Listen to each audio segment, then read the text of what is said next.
Itu kita kalut berhenti dekat ni payung. Payung.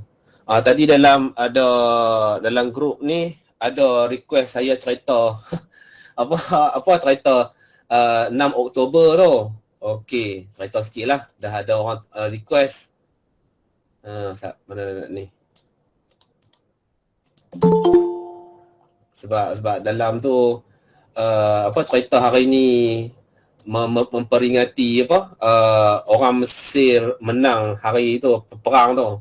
Okey, perang tu Arab kalau panggil 6 Oktober lah. Mana dia? Mana ada 6 Oktober. 6 Oktober.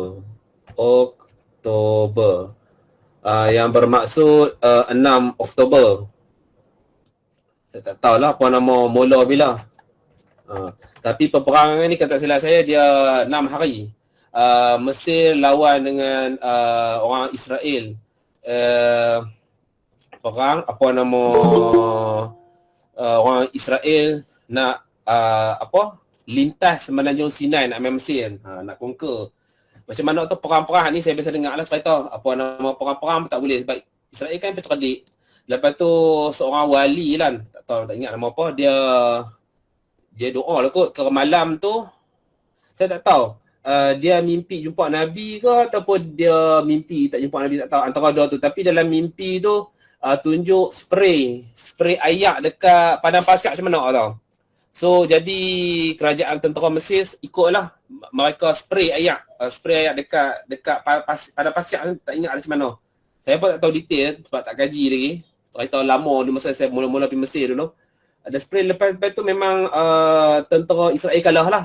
Lepas tu sebab tu mereka memperingati hari kemerdekaan 6 Oktober ni. Kalau tak menang memang Israel kontrol Mesir lah. Orang Israel. Saya biasa pergi camp tu. Saya bulan bila saya balik, lepas saya balik Turki, pergi jalan kawan-kawan esok tu.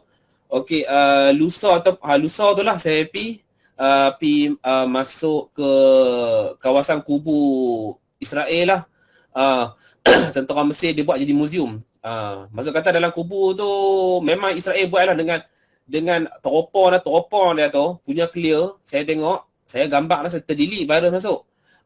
Kalau kita letak arnab dekat padang pasir tu, kita boleh nampak jelas dekat teropong tu. Memang clear, sangat-sangat clear, tak tahu nak habang walaupun benda tu dah lama kan. Lebih 50 tahun dulu apa. Tapi teropong tu masih clear. Lepas tu masuk dalam kubu, ada setengah lorong. Saya jenis nak tahu lebih. Saya masuk tapi ada macam tentera tu tak pergi masuk lah sebab belakang tu macam gelap, ada depa simpan apa kita tak tahulah. Tapi dekat dalam kubu Yahudi ni, kubu Israel ni,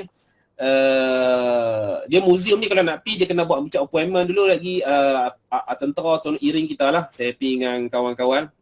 Lepas 2 biji. Lepas tu pergi situ tengoklah macam mana orang Yahudi ulang kaji. Orang Yahudi ni dalam tentera mereka, mereka ada tulis kat whiteboard, tulis dengan marker color merah, tak silap saya, marker color merah.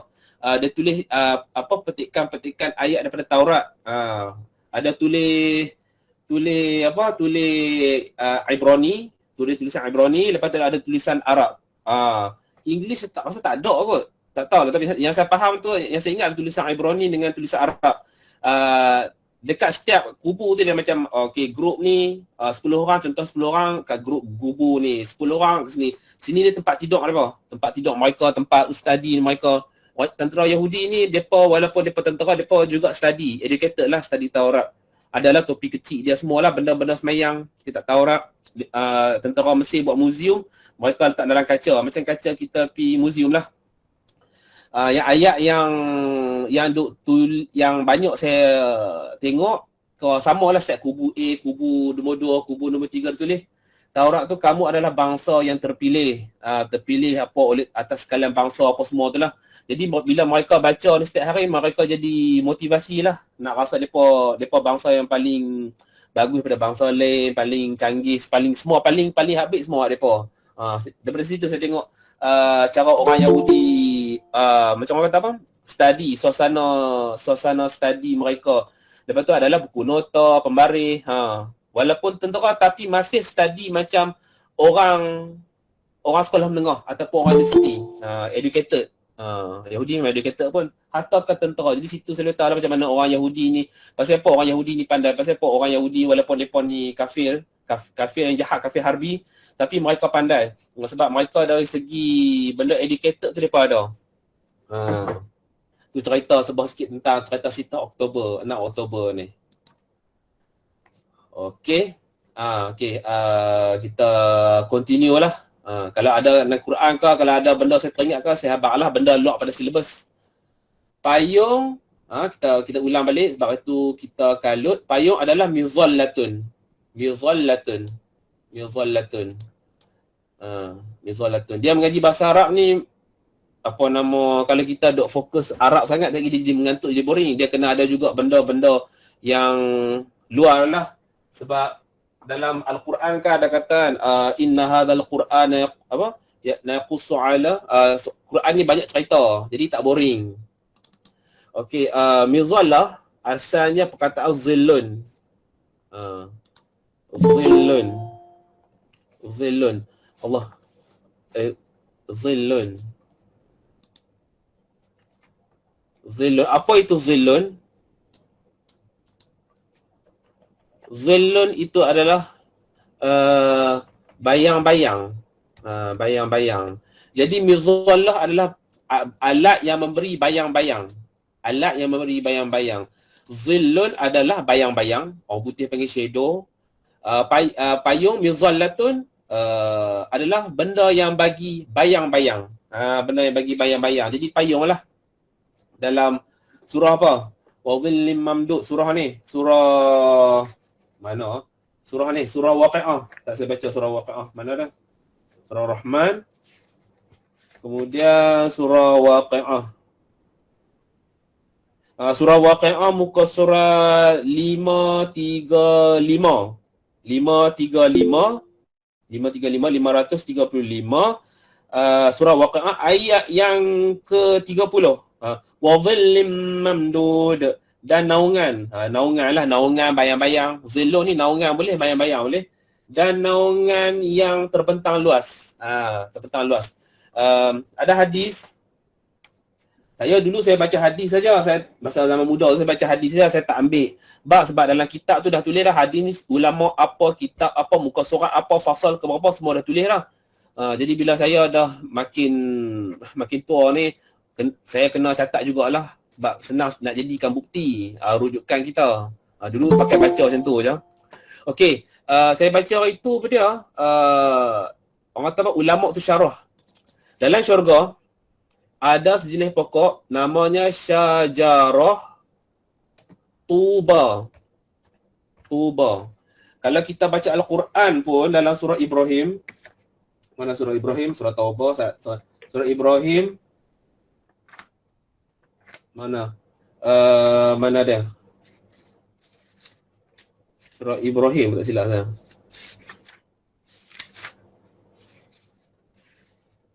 Apa dia tulis? Tuba lahum. Saya pun tak ni lah. Ada perkataan tuba lahum, tuba. Tuba ni kebahagiaan lah. Okey. Syajaratu tuba. Tuba ni maksud dia bahagialah, blissful. Blissful. Pokok tuba. Pokok tuba, syajarah tuba ni nak kait dengan wa dhillim mamdud tadi tu, naungan yang terbentang luas. Pohon lah, pohon. Kalau pokok nampak macam kecil, pohon tuba. Pohon tuba ni menurut hadis dia pohon yang besar. Pohon yang besar. InsyaAllah kita masuk syurga, setiap ahli syurga ada pohon ni. Saya rasa bukan satu, banyak. Pohon tuba sebatang pohon tuba lah, sebatang pohon tuba. Nabi Muhammad kata jauh dia berjauh mana? Kalau seorang penunggang yang pantas menunggang kuda tanpa henti, kalau dia menunggang kuda tanpa henti walaupun 100 tahun, dia tidak boleh, masih lagi tidak boleh melapasi naungan pohon tuba, sebab pohon tuba ni terlalu besar. Terlalu besar. Dan dalam hadis juga, saya tak tahu hadis sahih ke apa sebab saya tak tengok, ada reference kat situ. Kalau ada sahabat tanya, dia punya batang dia tu, perdu dia. Orang putih panggil terang kan. Bukan branch dah. Itu branch tu dahan ni, dia punya terang, dia punya perdu dah, batang dia. Besar tahu mana? Nabi kata, kalau unta kamu, unta kan dia boleh hidup, survive lama tanpa air kan, kat padang pasir kan. Kalau unta kamu berjalan nak keliling perdu dia, sampai unta kamu mati pun tidak boleh complete, tidak boleh melengkapi perdu dia tu. Besar, pohon tuba ni memang besar. Lepas tu saya biasa ada baca juga hadis kata pohon tuba ni apa function dia juga, selain daripada zillim mamdud, naungan terbentang luas. Dia kalau ahli syurga itu nak apa-apa kat dunia, sebab kita dalam dunia ni kita tak dapat, bukan semua benda yang kita hajati itu dapat. Jadi dekat akhirat dapat. Function pohon tuba ni adalah mengeluarkan apa yang ahli syurga tu mau. Saya dah baca, kalau ahli syurga itu mengidamkan kuda, maka akan keluarlah kuda daripada pohon tuba ini beserta dengan pelana-pelana perhiasan semua. Pohon tuba. Pohon tuba ni memang besar. Okey nah. Jadi itulah tafsir ulama tafsir wa dhillim mamdud, dan naungan terbentang luas. Memang luas. Kalau kuda terpantas pun non-stop 100 tahun tak berhenti, tak logik lah kan. Tapi secara nak abang kata kiasannya, kalau 100 tahun duk tunggang kuda, tidak boleh melepasi naungan pohon tuba tu sebab terlalu besar. Okey nah, contoh pohon tuba. Okey, payung, saya berkata zil, saya guna payung, ana astakhdimu al-midhallah. Ana astakhdimu al-midhallah. Ana astakhdimu al-midhallah. Zillun, bayang-bayang ataupun naungan. Midhallah, isim Allah. Kata nama Allah ada ni masuk ilmu saraf mustaqat. Kata nama derivatif ada 10. Kata nama alat, kata nama tempat, kata nama pelaku, kata nama dipelakukan ada 10. Isim fa'il, isim maf'ul, sifat musyabbahah, sirah mubalaghah ada 10. Jadi antara yang wazan, timbangan kata nama alat lah, midhallah. Kata nama alat. Bercakap tentang kata nama alat, saya teringat balik, dia teringatlah sebab kita mengaji bahasa Arab sebab nak Quran kan. Saya kena buka saya surah Al-Qalam. Surah Al-Qalam lah. Surah Al-Ma'arij.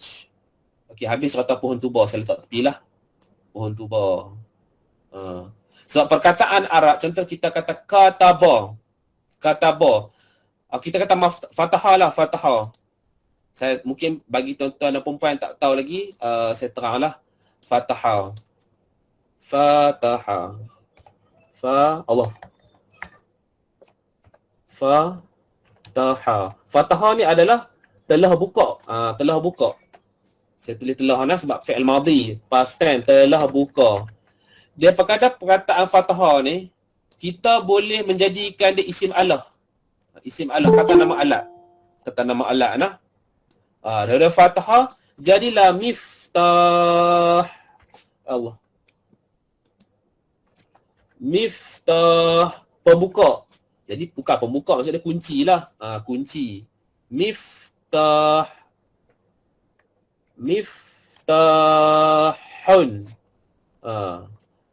Jamak dia, titik selepas titik betina tu jamak nah.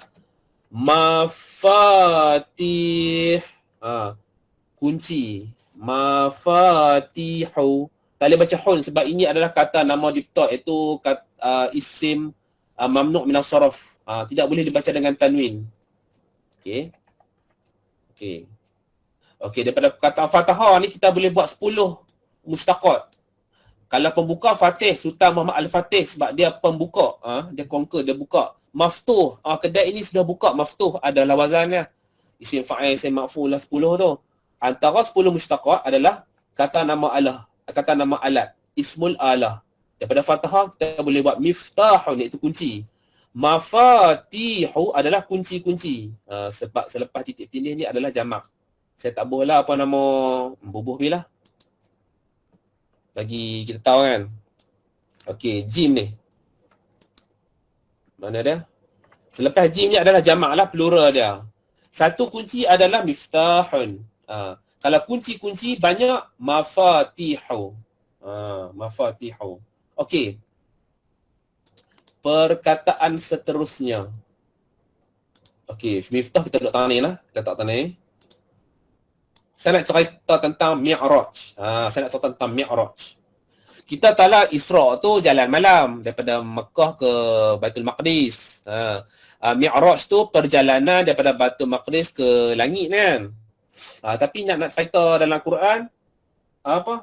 Ma'arij, surah Al-Ma'arij, muka surat 568, 568, ayat yang ketiga. Minallahi dzil ma'arij, daripada Allah yang mempunyai tempat-tempat naik. Ta'rujul malaikah, malaikat naik. Okey. Saya kena terang juga. Araja. Araja, apa itu araja? Naik. Araja naik lah. Selalunya naik atas langit lah. Naik ke langit. Mi'raj. Okey, naik araja. Saya kena buat ni dulu.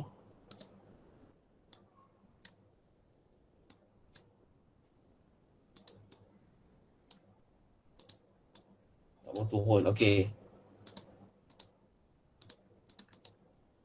Kan setiap kata kerja boleh jadi isim Allah kan? Okey. Mi'rajun. Mi'raj yang kita tahu perjalanan dari Baitul Maqdis ke langit. Satu lagi Mi'raj. Ma'arij. Dia wazan sama je, Ma'arij. Kadang-kadang bohya, kadang-kadang tak bohya, tak apalah, macam masjid, masajid. Tak ada lepas jim tu tak ada ya. Ma'ariju, sama agak ju juga. Alat, saya panggil alat lah. Alat untuk naik. Naik ke langit lah. Okey. Bila dalam surah ni, tafsir dia, minallahi dzil ma'arij, daripada Allah yang pemilik, yang pemilik tempat-tempat naik. Okey. Di sini dalam ayat ni Allah guna plural. Allah guna plural lah. Maksud kata alat untuk malaikat naik. Okey, Mi'raj ni, okey, kita ambil yang singular dulu.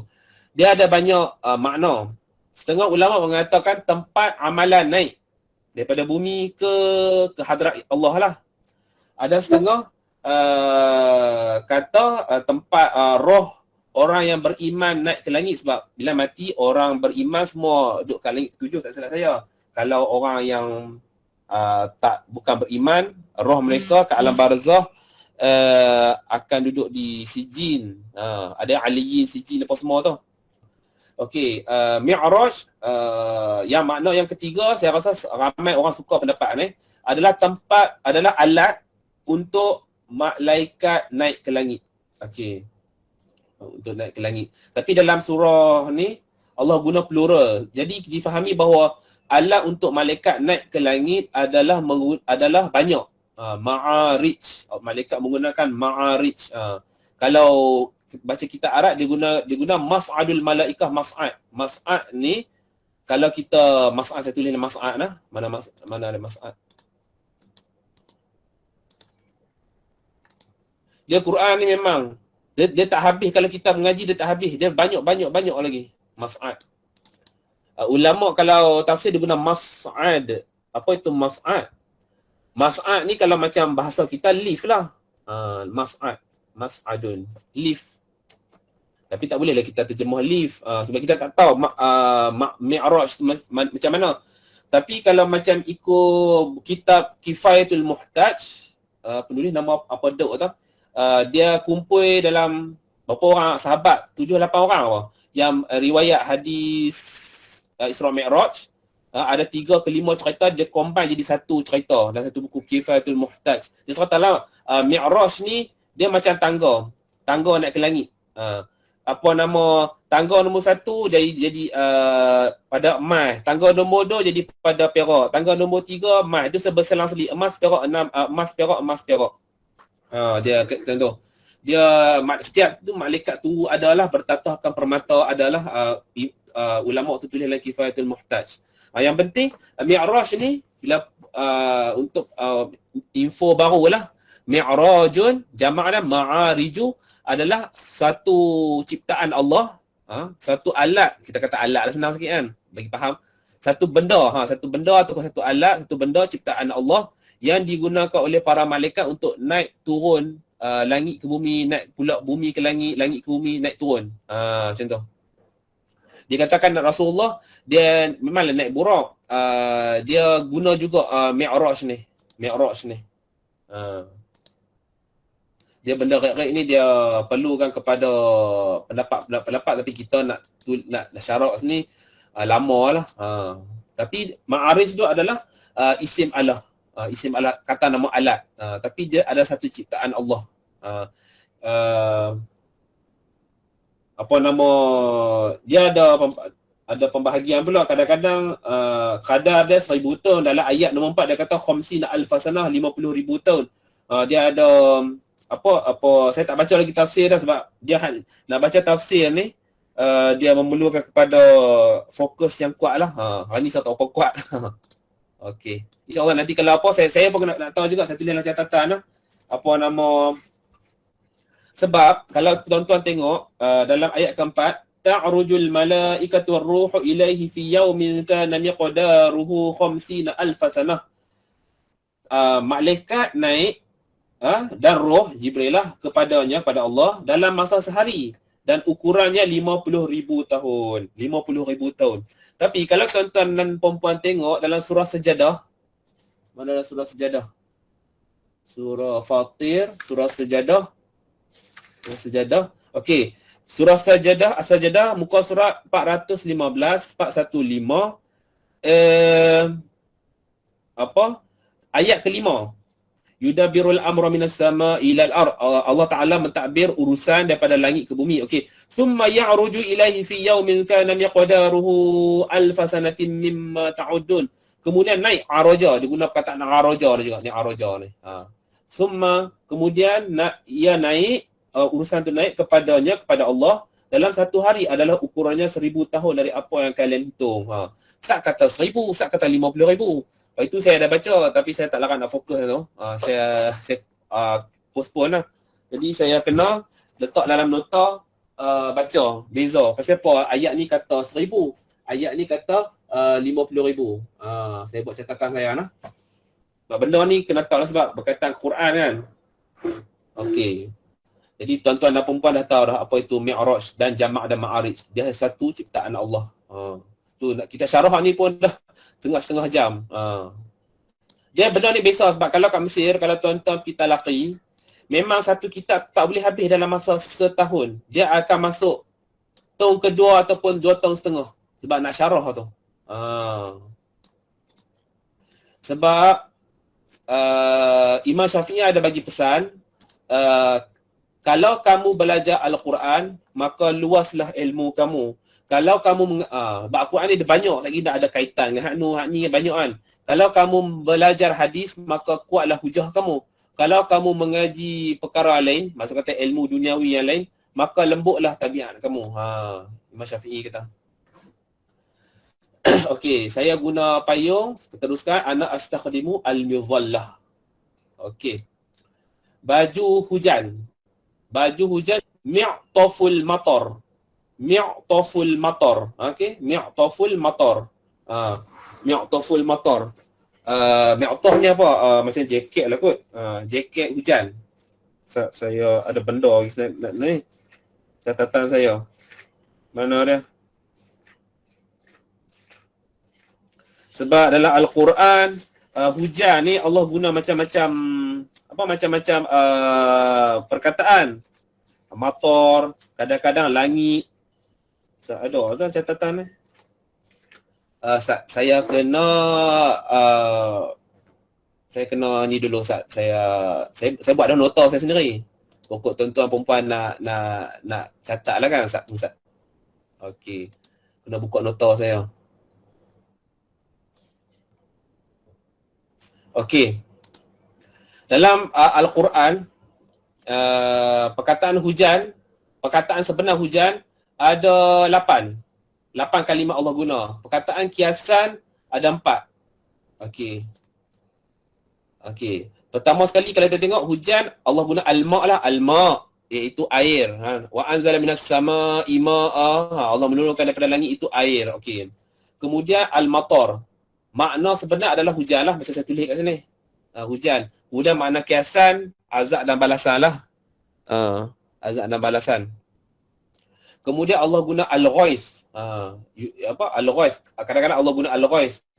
Al-ghaith ni air hujan yang memberi manfaat pada kehidupan duniawi. Allah guna juga al-ghaith ni untuk memaksud perhiasan duniawi, kemegahan duniawi, harta dan anak-anak. Allah kiasankan ghaith ni, ghaith. Kemudian Allah guna juga as-sayyid. As-sayyid ni hujan lebat yang disertai dengan gelap, guruh dan kilat. Ada tu dalam surah Baqarah. Au kasayyibin minas sama'i fi dhulam, ayat tu. Ada dalam surah Baqarah. Sayyid. Kemudian al-wabil. Dalam surah Baqarah juga hujan lebat yang menyuburkan bumi dan menumbuhkan tumbuhan. Kemudian al-wadq, hujan lebat secara umum lah, sama ada sayyib ataupun al-wabil. Bahasa Arab banyak. Kemudian at-tallu, ada sebut dalam surah Al-Baqarah, hujan gerimis. Hujan kanyai-kanyai lah. Hujan kanyai. Kemudian la sekali al-husban. Ini sebut dalam surah Kahfi. Husbanan minas sama, hujan azab dan balasan. Maksud kata tercabut habis pokok, hancur tanaman dan ada ribut. Ni hujan yang memusnahkan. Kalau sayyib dan wabil dan wadqu ni hujan lebat tapi dia tidak merosakkan tanaman, tak bagi bencana alam. Ni husban. Husban dia bagi rosak semua. Kemudian hujan secara kiasan. Allah kata Allah hantar langit. Maksudnya hujanlah as-sama'. Kadang-kadang Allah guna hujan sebagai ar-rizq, rezeki. Kadang-kadang ar-rahmah, kadang-kadang ar-raja'. Ni surah apa? Surah At-Tariq. Was-sama'i dzatir raj'. Dan langit yang memiliki ar-raja'. Hujanlah. Pasal apa? Raja'u ni maksudnya pengembalian, kembalian raja'a. Sebab pada zaman dahulu orang Arab menyangka bahawa awan membawa air dari laut, kemudian mengembalikan air ke tanah. Maksud kata dia ambil daripada bawah ke atas, iaitu ke langit, kemudian bagi balik air ke bumi. Awan ambil air daripada bumi, daripada laut, kemudian bawa pergi mana-mana, kembali semula ke bumi, iaitu ke tanah.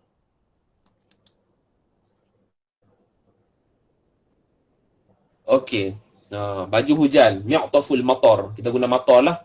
Saya pakai baju hujan, ana albisu mi'tafal matar. Ana albisu mi'taf al-matar. Kalau kita tak mau sambung lah. Ana albisu mi'taf al-matar. Ana albisu mi'taf al-matar. Kemudian kapas. Kapas qutnun. Kotonan, qutnun. Rasanya English ambil daripada Arab. Qutnun. Qutnun. Saya menggunakan kapas. Saya menggunakan kapas cotton. Kalau cotton bud yang cuci telinga tu kan, saya tanya Arab. Dulu saya masak telinga, saya tanya Arab. Nak panggil apa Mahaza? Saya tanya dia dah. Dia kata munazzifatul uzun. Munazzifatul uzun. Penyuci telinga. Munazzifatul uzuni. Ni cotton bud yang duk cuci telinga tu. Kalau cotton saja adalah kapas. Saya guna kapas, ana astakhdimu al-qutn. Atau kalau saya guna cotton bud, ana astakhdimu munazzifah al-uzun. Ana astakhdimu munazzifah al-uzun.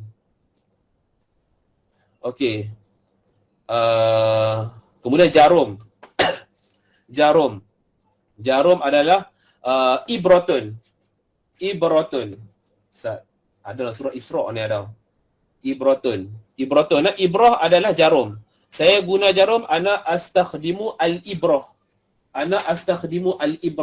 Kalau tuan-tuan kata tukar alif jadi ain, itu ibrah, pengajaran ibrah. Ni ibrah dengan hamzah bukan dengan ain. Itu bahasa Arab.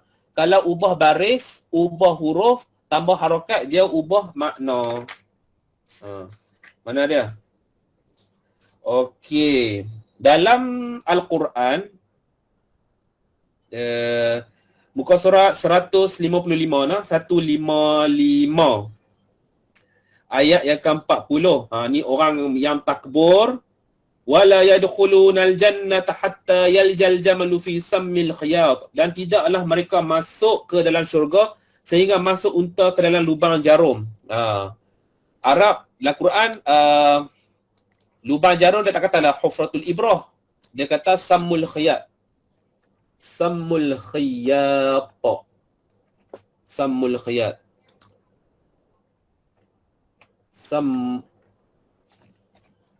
Sammul khiyati.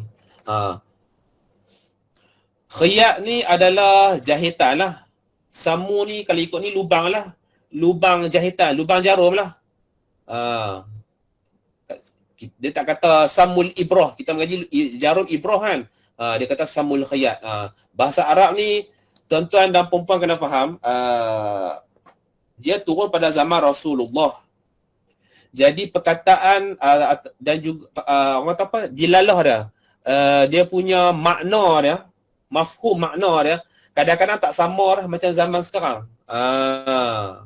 Sama zaman sekarang. Jadi lubang jarum tak katalah hufratul ibrah. Sekarang mungkin guna hufratul ibrah. Hufrah tu adalah lubang, ibrah tu jarum.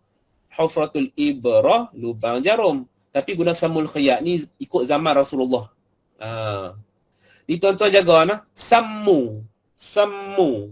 Sin mesti dibaca dengan fathah. Kalau tuan-tuan, ni kena ambil cakna. Kalau kata baca dengan summu, summu itu adalah racun. Sum. Sebab tu ada hadis kot, jasad orang yang soleh adalah masmum, diracunkan. Jasad orang soleh dalam kubur adalah masmum, diracunkan. Pasal apa racun? Memang jadi racun. Kalau ulat makan, kan jasad mayat tu makan dengan ulat kan. Kalau ulat makan, ulat tu mati. Sebab tu tuan-tuan tengok orang hafal Quran, orang soleh, jasad tak apa. Sebab jasad dia, darah dia, jasad dia tu masmum, diracunkan. Jadi ulat ni binatang apa tak berani makan. Sebab masmum. Sumun dengan sin. Sammu adalah lubang, summu racun. Kalau tuan-tuan tengok summun, mana ada summun? Mana summun? Summun bukmun. Summun ni pekak. Jadi tuan-tuan dan puan tengok, ubah baris, ubah huruf, dia ubah makna. Tadi sammu. Sammu, saya tulis sekali lagi, sammu. Sammu. Sammu, ini summu. Kalau summun, apa itu summun? Allah. Saya letak lah.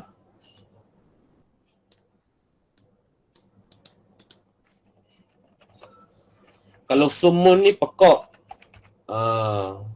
Kalau summun racun. Racun. Masmum diracunkan.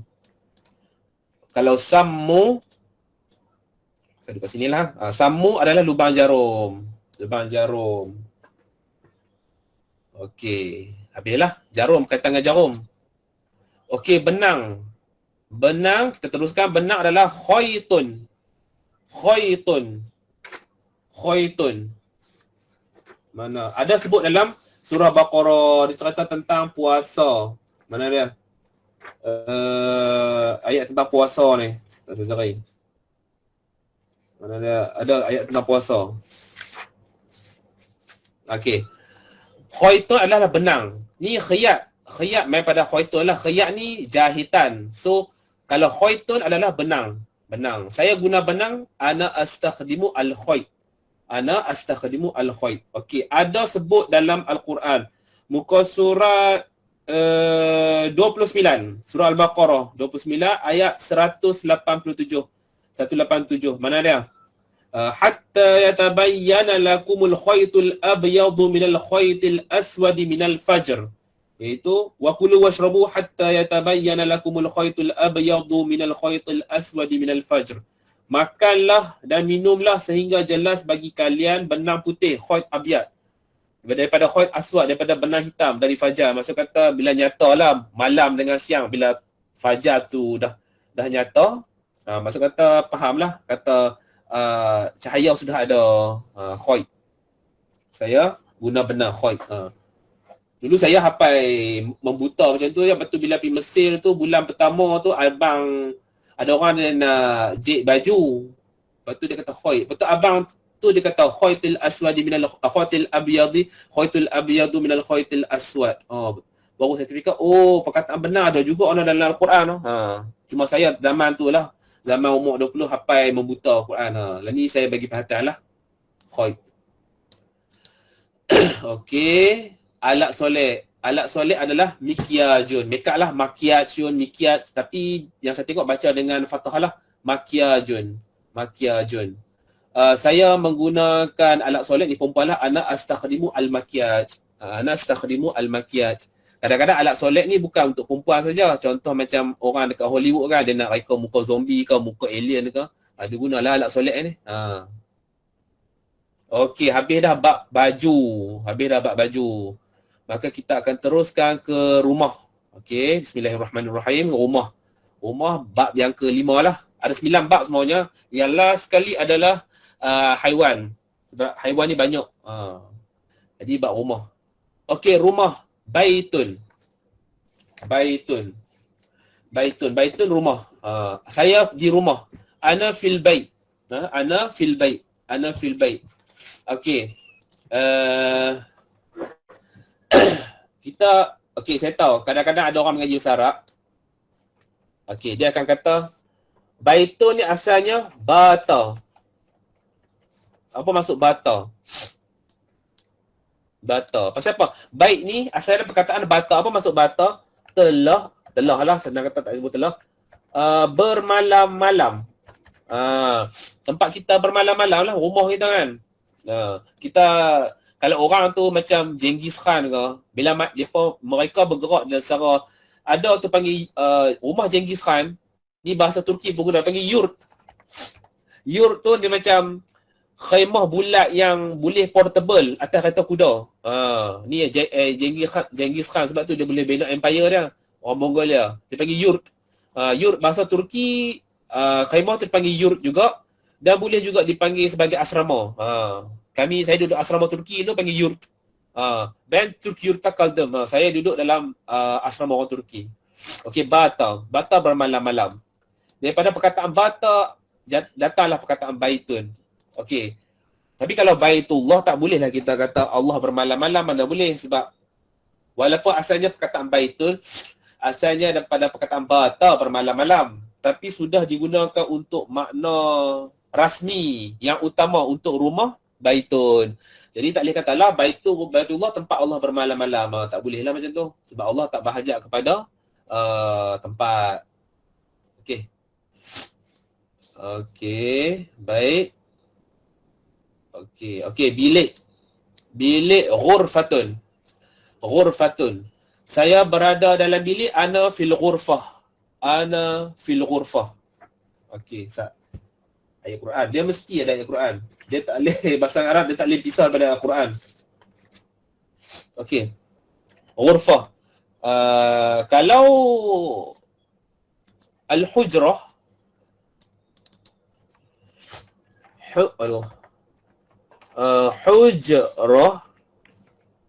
hujratun, yang mana jamak dia adalah hujurat. Surah Al-Hujurat. Hujuratun.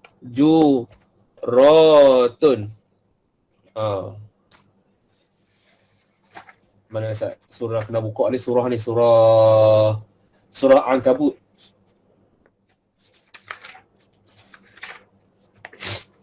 Surah Ankabut.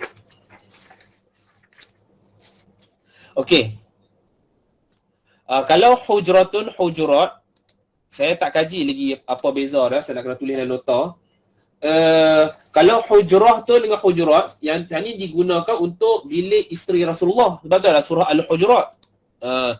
Sebab bilik-bilik isteri Rasulullah, Ummul Mukminin, ibu-ibu kita, ibu-ibu dalam agama Islam lah. Lepas tu ibu kita, isteri-isteri Nabi adalah ibu-ibu kita lah. Bukti dia Allah kata dalam surah Al-Ahzab. Saya nak terang tu dah. Ada tak apa. Mana dia? Sejadah Ahzab. surah Sajdah. Okey. Mana orang? Saya buka Quran ni. Okey. Mana? Ini surah apa? Ini surah Sajdah, surah Al-Ahzab. Okey. Muka surat 418. Bukti kata isteri-isteri Nabi, Siti Aisyah, Siti Safiyah, walaupun mereka tak ada anak, mereka adalah ibu kita, ibu orang beriman. Ayat ke-6. An-nabiyyu awla bil mu'minina min anfusihim. Nabi Muhammad lebih utama dengan orang mukmin dari diri mereka sendiri. Betul lah. Wa azwajuhu ummahatuhum. Wa azwajuhu ummahatuhum. Sorry, tadi tak baca berlagu. Dan isteri-isteri Rasulullah adalah ibu-ibu mereka. Jadi isteri-isteri Rasulullah adalah ibu-ibu kita dalam agama Islam. Okey. Hujurat, kalau yang saya faham kat sini nanti saya tengok dulu, adalah untuk bilik isteri para Rasulullah. Kalau ghurfatun, ni bilik dalam syurga. Surah Ankabut, muka surat 403, ayat yang ke-58. Ayat 58 pada Allah kata walladzina amanu wa amilus solihat, orang-orang yang beriman dan mengerjakan amal soleh, lanubawwi'annahum minal jannati ghurafa, kami akan menempatkan mereka di dalam syurga tempat yang tinggi, bilik tajri min tahtihal anhar khalidina fiha, mengalir di bawahnya sungai-sungai, mereka kekal di dalamnya. Ni'ma ajrul amilin, itulah sebaik-baik pahala orang yang beramal. Dalam ayat ni ghurfatun digunakan dengan plural.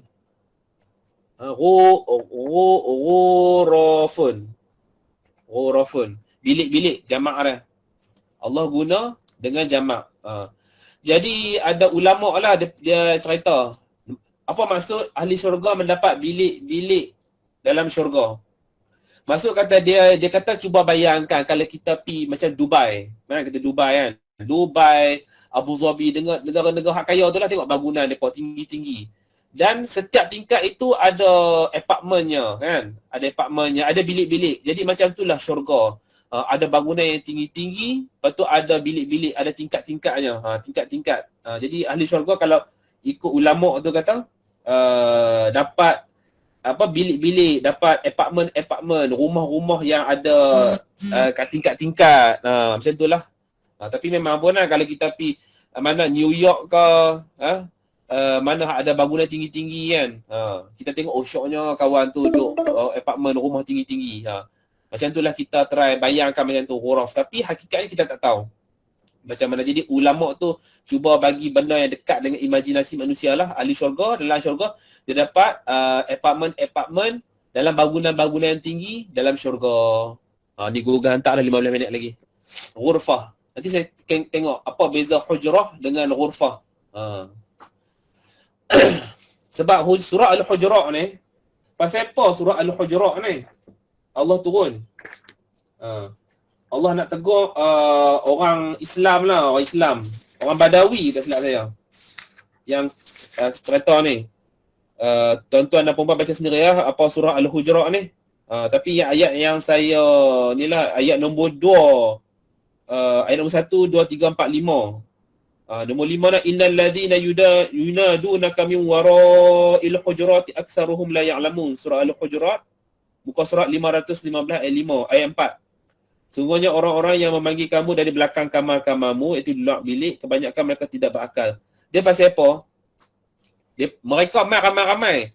Takat 100 orang apa? Mai kerumun bilik rumah Rasulullah. Rumah Rasulullah kan, walaupun Rasulullah asalnya kaya, tapi rumah dia biasa-biasa je.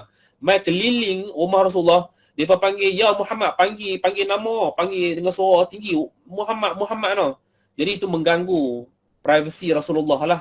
Rasulullah ni dia nak kata tapi dia macam tak mau nak kata lah kan. Sebab Rasulullah kan seorang yang penyantun. Tapi memang orang Badawi apa, mereka mai kat rumah Rasulullah, dia panggil Rasulullah dengan suara yang tinggi. Cuba orang mai rumah kita panggil macam panggil nama kita kan. Tak bagi salam, tak ketuk pintu, panggil dengan suara tinggi.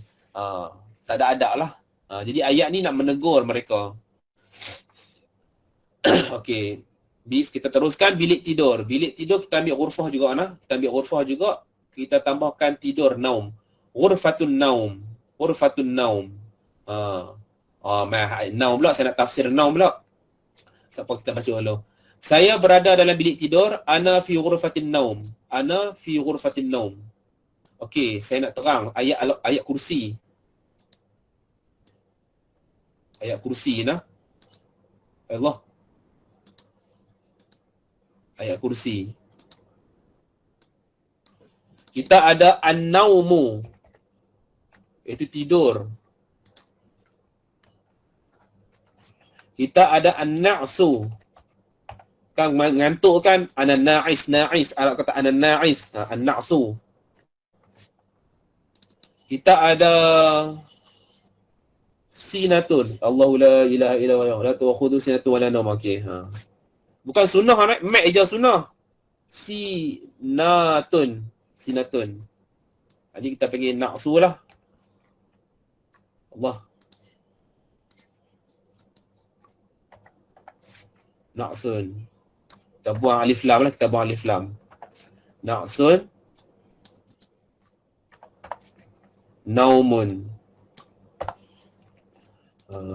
Saya nak terang yang sinah ni lah. Okey, bila kita kata naumun. Naumun ni memang tidur. Tidur yang nyenyak.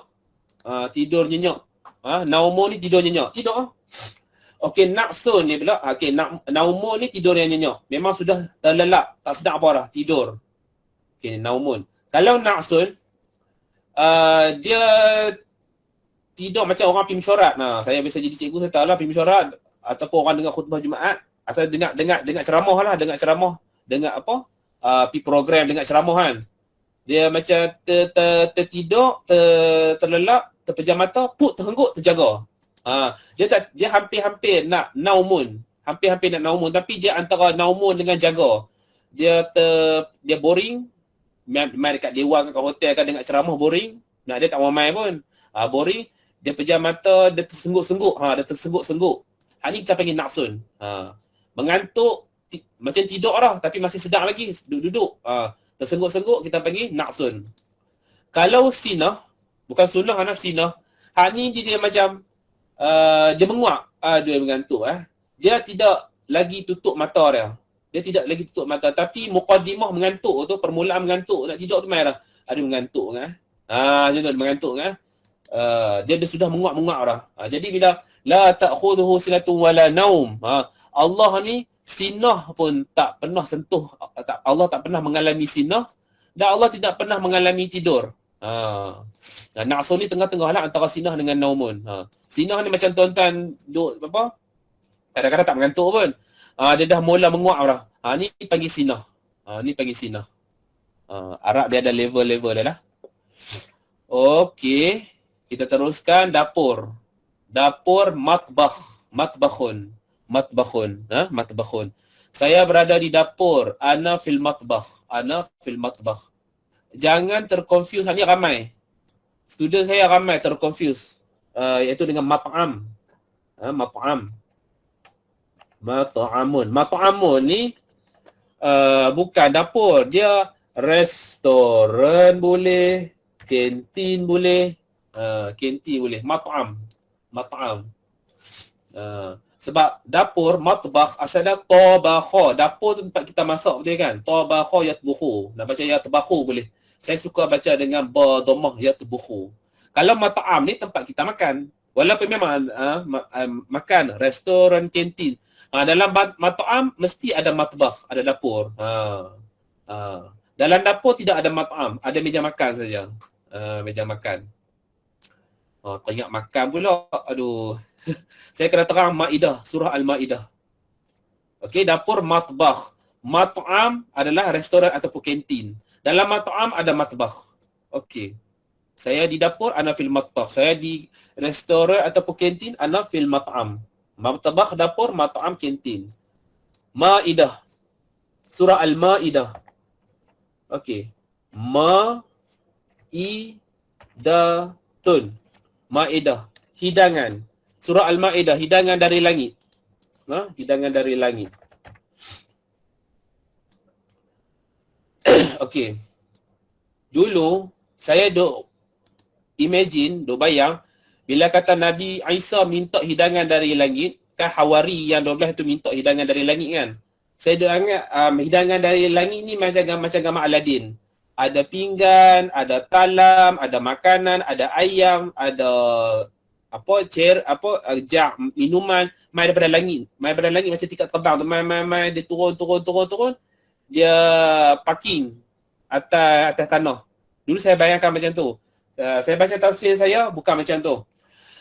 Ibnu Abbas bos, tak ingat dah. Tapi dalam tafsir saya lah, Al-Jami' fi Ahkamil Quran ni, dia kata hidangan tu apa menu dia.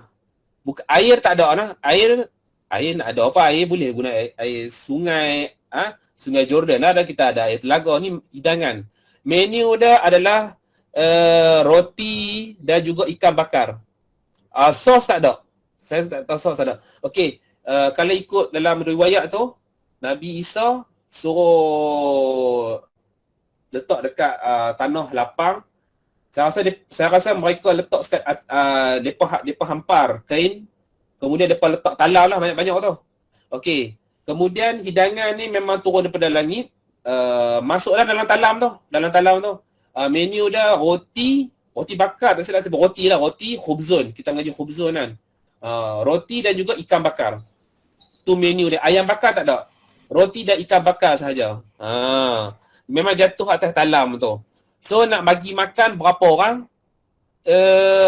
Tak silap saya 3,000 ke 5,000 orang. Kebanyakan dia orang miskin lah. Orang miskin, fakir miskin makan dengan Nabi Isa dan para hawariyin. 3,000 ke 5,000 orang. Ke 1,000 lah orang. Boleh makan roti dan ikan bakar free. Hidangan dari langit. Lepas tu habis makan, talam tu dia basuh sendirilah. Tapi makanan tu roti dan ikan bakar. Tu dia punya cara dia. Tapi kalau tanya orang Kristian, mereka tak habaq, tapi mereka bagi tahu benda yang sama, bahawa Nabi Isa biasa buat kenduri. Makan dia 1,000 orang juga. Ribuan orang fakir miskin. Siapa-siapa nak makan lah. Orang miskin, tapi kebanyakan dia orang miskin kot yang makan tu. Dia tak habaq kata, kalau ikut orang Kristian dia kata main daripada langit. Cuma dia habaq mukjizat Nabi Isa je lah. Nabi Isa ikan tu jadi banyak apa semua. Tapi kita sebagai umat Islam, ada Allah habaq hidangan dari langit. Zaman Nabi Musa mana salwa nah. Setiap hari, every single day selama 40 tahun. Tapi untuk Nabi Isa sekali ni saja. Saya rasa sekali hari ni saja boleh makan ribuan orang. Roti dan ikan bakar. Okey. Kemudian kita teruskan lagi ruang tamu. Ghurfatul julusi. Ghurfah ni bilik, julus ni duduklah. Saya dalam ruang tamu. Ana fi ghurfatil julusi. Kalau dekat Mesir dia tak panggil ghurfatul julus. Dia panggil salun. Bukan salon kita, salon ni. Salon. Salon. Bukan salon kita duk pergi dandan rambut tu. Duk pergi gunting rambut, duk pergi grooming, orang lelaki grooming kan, bukan dia. Ini salon. Ruang tamu. Nak panggil ghurfatul julus boleh, salon boleh. Salon. Kadang-kadang dia guna salah. Dia macam hall. Salah. Bukan salah. Dia macam orang kata apa, foyer, lobby. Ghurfatul julus boleh, salon boleh, salah boleh. Ikutlah tuan-tuan nak pilih mana. Ni kalau kat Mesir panggil salon dengan salah lah. Tapi kalau asalnya ruang tamu, ghurfatul julus. Saya di ruang tamu, ana fi ghurfatul julus. Saya biasa dengar hadis masa kata 5, lepas tu pergi Mesir pun biasa dengar. Saya tak tahu hadis ni sahih tak sahih, tapi dia ceritalah Rasulullah biasa pernah tanya istana Abu Bakar ni besar tak besar. Malaikat Jibril kata dia terbang berapa lama tau. Berapa lama tu pun tak habis lagi ruang tamu. Ruang tamu tak habis lagi ruang tamu. Sebab malaikat ni sekali mereka ribas sayap mereka boleh pergi jauh. Sebab ada satu riwayat juga, saya pun tak tengoklah hadis tapi dari segi fadail. Hadis dhaif, bukan hadis maudhu' nah. Hadis dhaif. Hadis dhaif. Ustaz saya habaq boleh tengok, boleh. Dan kalau dari segi fadail. Apa itu fadail? Fadail itu kelebihan. Kelebihan.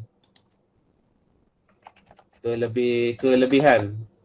Maksud kata dia tak ada kaitan dengan ibadat, tapi dia kata macam atau fadilat lah, fadilat beramal ni macam mana. Macam hadis dhaif, syurga bawah tapak kaki ibu, al-jannah tahta aqdami ummahat, syurga di bawah tapak kaki ibu. Hadis ni tak bolehlah kita nak nasakkan kat Nabi, tapi dia hadis dhaif. Syekh Albani kata dhaif. Sebab dalam rantaian perawi hadis tu ada Muhammad bin Musa digelaran dia Al-Kazzab. Ada dia seorang saja dalam hadis rantaian perawi hadis. Jadi hadis tu tak boleh jadi hadis sahih, kena jadi hadis dhaif. Sungguh pun hadis dhaif, tapi kelebihan dia ada, betul lah syurga itu redha tu di bawah tapak kaki ibu kan. Okey, macam hadis tadi, ada hadis satu lagi, ada satu syurga tu apa malaikat, ada satu syurga ni apa nama, Allah habaq kat malaikat Jibril. Malaikat Jibril minta nak pergi syurga tu. Pun dia terbang lah berapa lama sekali ribas, berapa perjalanan sekali ribas sayap. Lepas tu sampai berapa lama malaikat Jibril rehat sat. Dia tanya Allah, sudah ada dah nak sampai ke? Adakah sudah sampai ke setengah perjalanan ataupun 1/4 ataupun 1/3? Allah kata dalam hadis tu lah, kamu terbang sampai bila pun kamu takkan sampai syurga ni. Syurga ni untuk umat Muhammad yang semayang sunat 2 rakaat. Dia punya lepas tu Nabi-Nabi teringin nak jadi umat Nabi Muhammad. Nabi Isa dia akan turun akhir zaman kan. Saya tanya ustaz saya, adakah Nabi Isa turun akhir zaman, adakah dia tergolong jadi umat Nabi Muhammad? Tak. Nabi Isa dia bukan umat Nabi Muhammad. Dia ada umat dia sendiri. Walaupun dia akan mai akhir zaman, dia bukan umat Nabi Muhammad. Sebab Nabi Isa lah Nabi yang paling excited nak jadi umat Nabi Muhammad. Okey, masa ada lagi tak sampai seminit. Saya takut jadi macam guru Ahad itu. Kami semua kena sign out oleh Google. Okey, insya-Allah nanti kita akan mula ke bilik air lah. Saya akan terang apa itu hammamun. Ini bukan hammamun ni. Sorry nah. Apa beza hammamun dengan hamamun? Dan apa beza daratul miyah? Saya akan cerita lah nanti. Oh sorry. Hadis tadi bukan ghurfatul julus. Abu Bakar tu. Beranda Sayyidina Abu Bakar. Syurfatun. Beranda Sayyidina Abu Bakar. Okey nah. Saya pun kena catat hadis apa semua. Okey, jumpa lagi minggu depan. Assalamualaikum warahmatullahi wabarakatuh.